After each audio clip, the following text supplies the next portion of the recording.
তিনি একটি হাসি দিলেন, এত সুন্দর হাসি আমি আমার জীবনে দেখিনি।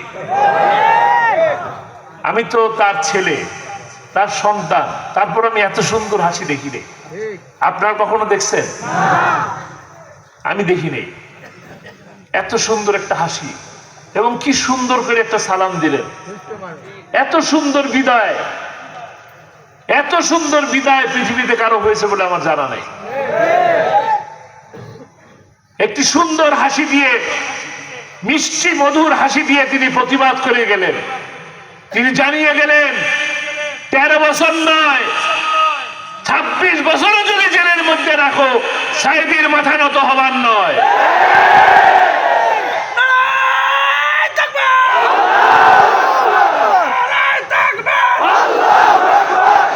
কারণ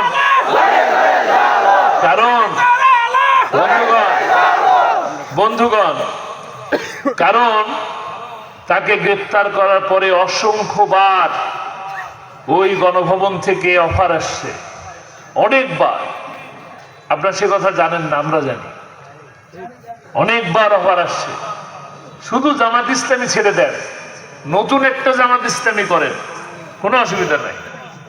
শুধু জামাত ইসলামী ছেড়ে দেন, 4 দলীয় জোট ছেড়ে দেন, আপনার মামলা টামলা সব শেষ, আরামের জিন্দিগি, যা চাবেন তাই পাবেন। কিন্তু তিনি করেন নাই, মাথা নত করেন নাই, মাথা নত করেন নাই,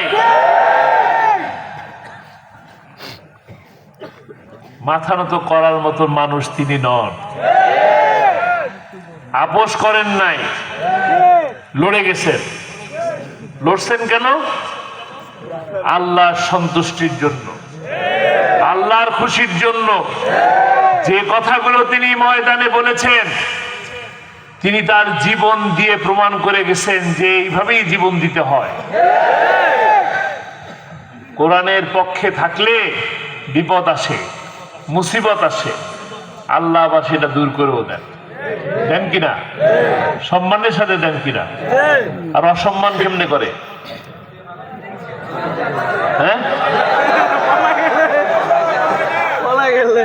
আপনারা সব মানুষ দেখছেন না, অনেক টাকার মালিক, অনেক টাকার মালিক, হাজার হাজার কোটি টাকার মালিক দরবেশ।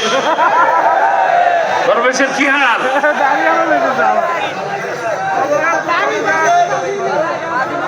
দরবেশের দাড়ি কামাই দিচ্ছে। কোরআনের বিপক্ষে থাকলে এরকমই জিল্লতি হতে হয়। যে মানুষটি আপনাদের কোরআনের পাখির বিরুদ্ধে ফাঁসির রায় লিখলেন, তার নাম কি? কি নাম? আমি আর নাম নিলাম না, আপনারা দিছেন। কি যেন বিশেষণ লাগাইলেন? কি বিশেষণ?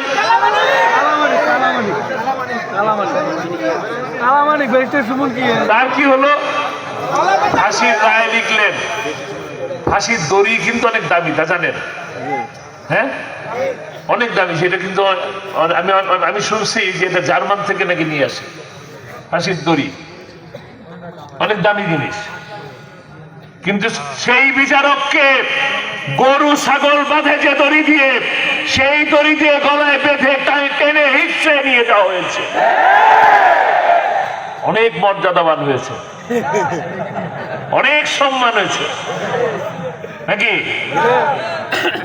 অন্যায় কোরআনের বিপক্ষে থাকলে মর্যাদা বাড়ে না, মর্যাদা ডুবে যায়, ডুবে যায়। 28শে ফেব্রুয়ারিতে তার বিরুদ্ধে ফাঁসির রায় দিল। 28শে ফেব্রুয়ারি মনে আছে না? 2013। গোটা বাংলাদেশ উত্তাল হয়ে উঠল, এই চট্টগ্রামও উত্তাল হয়েছে। সাতকানিয়া, বাঁশখালী, মিরেশরাই, কক্সবাজার, অসংখ্য মানুষ এইখানে জীবন দিয়েছে। শুধু 28শে ফেব্রুয়ারিতে 78 জন মানুষ জীবন দিয়েছে। পৃথিবীর ইতিহাসে নাই একটি ফাঁসির রায়ের বিরুদ্ধে এতগুলো জীবন।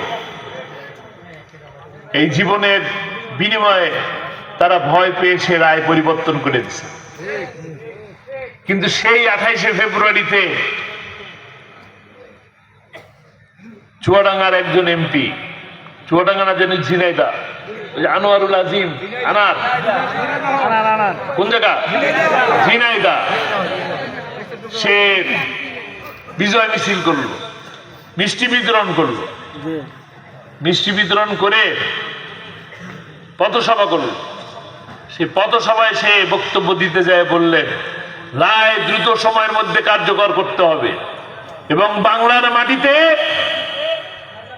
সাইদির দাফন হবে না। সাইদির দাফন হয়েছে, সুন্দর হয়েছে। এখনো প্রতিদিন হাজার হাজার মানুষ শুধু দোয়া করার জন্য যায়। আনারের পরিণতি কি? টুকরা টুকরা করে কোথায় দিছে? টয়লেটের মধ্যে ফ্ল্যাশ করে দিছে। সম্মান বাড়ছে না কমছে? বলা উচিত না। এটা কোনো অহংকারের কথা নয়, এটা দৃষ্টান্ত।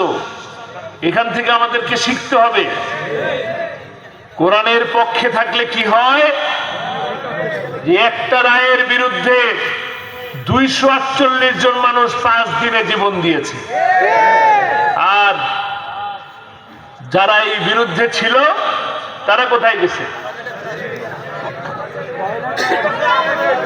সম্মান নাই। সম্মান আছে?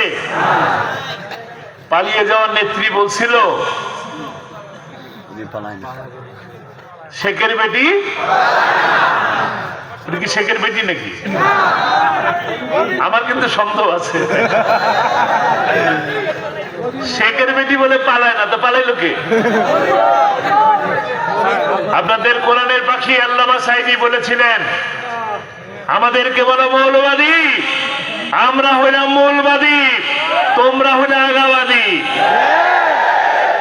12 কোটি মুসলমান গোলা ধরে দিবে ঝাঁকা, যা পড়বা কোথায়? মামু বাড়ি দিল্লি। মামু বাড়ি দিল্লি গেছেন, ভালো থাকেন, সুস্থ থাকেন, দুষ্টুমি করেন না। অনেক দুষ্টুমি করছেন, আর করেন না। আবার বলে চট করে চলে আসবে। চট করে চলে আসলে, চট করে চলে আসলে কট করে ধরবেন, ছট করে ট্রাইব্যুনালে পাঠায় দিবেন।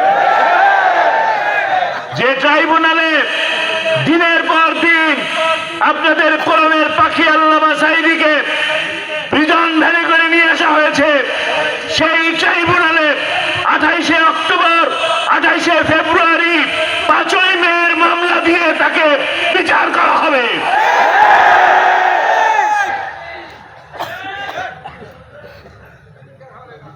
ন্যায় বিচার প্রতিষ্ঠা করা হবে। তখন সাক্ষী অপহরণ হবে না, মিথ্যা সাক্ষীরও প্রয়োজন হবে না। আপনার মুখে যে কথা বলছেন সেই কথা দিয়েই যথেষ্ট, আর লাগবে না। লাগবে? তাহলে কোরআনের পক্ষে থাকলে সম্মান বাড়ে, আর কোরআনের বিপক্ষে থাকলে পালায় যেতে হয়, নাকি? বলছিলেন না এমন দিন আসবে, কি বলছিলেন বলেন? এমন দিন আসবে ইঁদুরের গর্ত বানানোর জন্য। ইঁদুরের গর্ত আছে নাকি? ইঁদুরের গর্ত